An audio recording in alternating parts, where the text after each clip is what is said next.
Panyandraning Rata Jalodara Ki Anom Surata. Kereta ingkang agelah wonten ngalun-alun. Awas to Kyai Jalodara. Nadyan menika kereta nanging sanes kiyasaning manungsa ingkang yasa dewa nenggih empuh anggon jalilan Puramadi. Nggih nyobandi wonten luhuring mega Malang. Ora jeneng mokal menawa ta ingkang dadi pirantining kereta dudu salama ing wesi. Nanging yukti menawa wesi pepetingan. Kereta winangun pakedongan kanan kiring tinrapan cendela mawi kaca gedhah linangse-langse.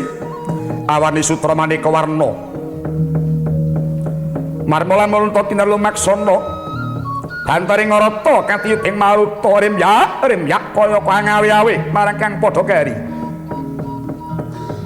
Pakedongan ing kereta linurut banding Cindewilis ingkang kinarya wengku hineping pintu kencana maya pinatik ing mutiara inten jamrut binesti hargene ingkang akan parengganipun siraping kereta sisi ing Mina Jaladri mila yen to kasarating basanta meromong yayah Surya Kembar Sewu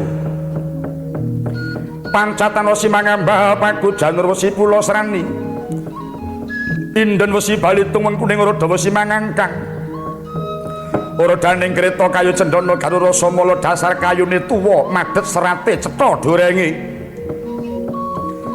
yen kinari lumaku melek-melek gandane pindha prayangan tinarik kutha catur kang awerni abang ireng kuning kelawan putih ingkang abang nama Kyai Brahma Sakti saking jagat kulon paringane Sang Hyang Brahma kuwasane bisa lumebu ing geni ngayomi Sang Hyang para rewangi